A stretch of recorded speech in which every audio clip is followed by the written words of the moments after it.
tout le monde, nous sommes aujourd'hui le 2 janvier, deuxième jour de l'année 2022. Le Bitcoin a profité de samedi pour rebondir. Dimanche, on est en train de corriger un petit peu.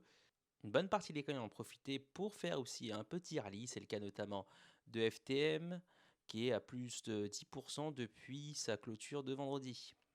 Sans transition, on se retrouve sur la charte daily du Bitcoin. Comme vous voyez ici, on est sur les premières heures de la journée du 2 janvier et on est en train un peu de corriger. Il y a quand même une bonne probabilité qu'on vienne rechercher les points bas ici de l'ouverture de la journée de samedi, simplement parce que le CME, lui, le marché professionnel, le Chicago Mercantile Exchange, a clôturé vers les 46K. Je vais vous montrer la clôture exacte, ça n'est pas 45 115, mais 46 275. Et par le passé, la plupart des gaps CME se sont fait backfill assez vite dans les jours qui ont suivi l'ouverture de la semaine. Alors bien sûr, pas toujours, mais sur l'année passée, il doit y avoir un seul gap qui n'a pas été fill, c'était lorsqu'on est reparti de la consolidation de l'été après avoir dumpé de plus de 50%. Alors voici quelques-uns des gaps qui ont été fill. Celui-là, vous voyez que en 2 jours, on est venu backfill, donc remplir le trou qui a été créé par le CME. Ici récemment, vous aviez eu un gap dans le CME, ça a été fill, donc on est venu remplir le trou créé sur le CME via le spot le week-end. Pareil ici, on est venu backfill ça 2 jours après. La fermeture ici de 46K, surtout que le prix n'est pas loin. Si le prix venait exploser sur le spot, peut-être qu'on aurait un gap qu'on ne viendrait pas fill tout de suite, voire pas du tout. Pour l'instant, ça paraît être le cas. On a l'air de rester dans cette zone-là et il y aurait de bonnes chances que lundi ou mardi, si le prix en venait à rester là, qu'on reviendrait chercher l'ouverture ici où le CME est environ. Donc pour ceux qui ont pris un trade vendredi soir ou samedi, parce qu'il y a eu un petit bear trap ici, ce qui a fait la montée de samedi, eh bien faites attention à l'ouverture des marchés. Ça se passera dans la nuit du dimanche à lundi à minuit ou 1h du matin pour l'ouverture du CME. Il faudrait que j'aille vérifier ça, mais environ dans ces heures-là. Pour le reste, pas d'analyse poussée aujourd'hui sur le Bitcoin. Il n'y a rien qu'à changer par rapport à hier. Si vous voulez voir les détails, eh bien, vous pouvez toujours aller consulter la vidéo d'hier pour ça. Juste un rappel des différents niveaux que j'ai pu faire avec vous déjà. Le vrai risque de bear market pour moi en dessous des 43K environ en clôture hebdomadaire. Une clôture même en 4 heures en journalière, ce serait mieux. Au-dessus des 52K serait déjà un très bon signe pour en tout cas essayer de retester à minima les 59-60K. Du reste, on aurait un retour officiel et dans toute sa splendeur du bull run au-dessus de 59K environ, cette zone-là.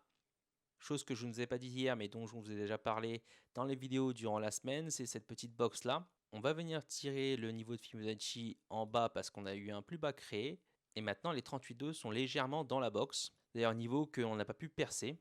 Et on voit qu'on a créé au milieu de ce range-là une résistance intermédiaire autour des 48K. Alors, comme on est dimanche, je voulais en profiter pour vous parler un petit peu du Bitcoin sur le long terme et de ses différents cycles, plutôt que de faire de l'analyse journalière. On va effacer du coup nos marqueurs journaliers. Je vais passer en hebdomadaire.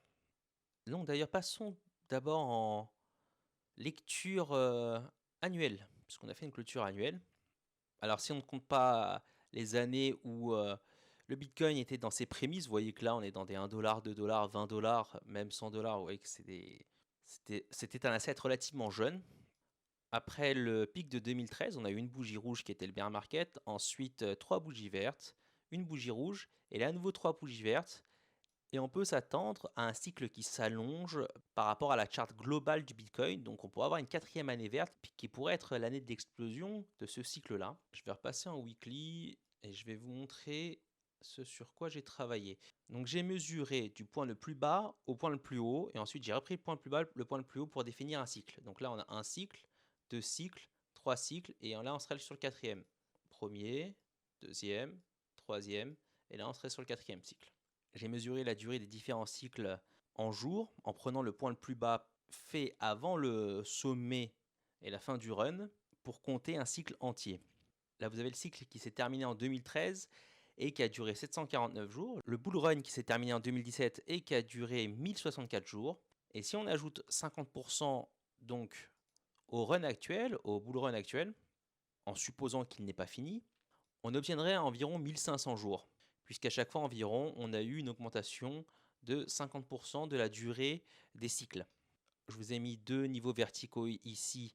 Le premier à la moitié de l'année, fin juin, et le dernier en fin d'année. Je ne sais pas si c'est là qu'on aura le pic de ce cycle-là. Ça correspondrait alors à des cycles qui s'allongent, comme on a pu le voir par le passé déjà entre 2013 et 2017. Pour s'imaginer où est-ce que le Bitcoin pourrait finir, alors là, ce que je vais dire, c'est ce qu'on appelle en anglais hopium. Donc, c'est opium mélangé à hope. Si vous voulez, une espèce d'espoir sans limite, qui est très bien caractérisé d'ailleurs par les bitcoins maximalistes. Je précise bien, ce n'est pas des choses que je trade, c'est juste afin d'alimenter un petit peu ma curiosité mentale et j'espère aussi la vôtre. On va faire apparaître les régressions logarithmiques qui jusqu'ici ont bien noté chaque top, celui-ci en 2011, 2013 et 2017. Quand on vient toucher le haut de la zone rouge, eh bien le cycle semble fini et on est parti pour un bear market avant une nouvelle poussée. Et quand on vient voir les prix actuels, si on s'imagine, et quand on vient voir le temps présent, en s'imaginant approximativement ces lignes qui vont continuer de manière plus ou moins linéaire, on aurait quelque chose de ce genre-là. Alors c'est dessiné de manière très très approximative, encore une fois, ce n'est pas à prendre pour argent comptant.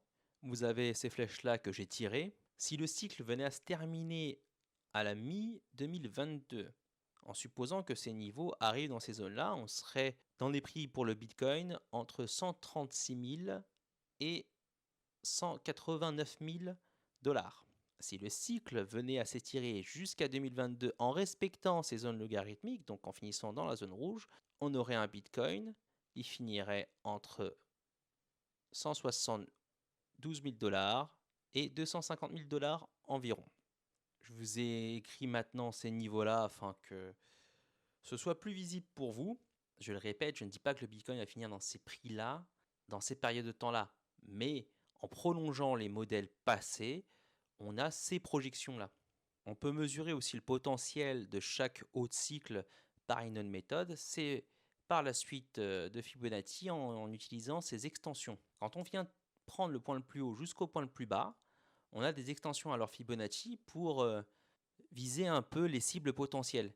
Et chaque cycle s'est arrêté environ légèrement au-dessus du point 2.272, au-dessus de l'extension 2.272. Vous pouvez voir là pour le cycle 2011, on est légèrement au-dessus. Donc le 2.272 pour 2011 donne environ un Bitcoin à 1000 dollars. On a fini à 1237 dollars.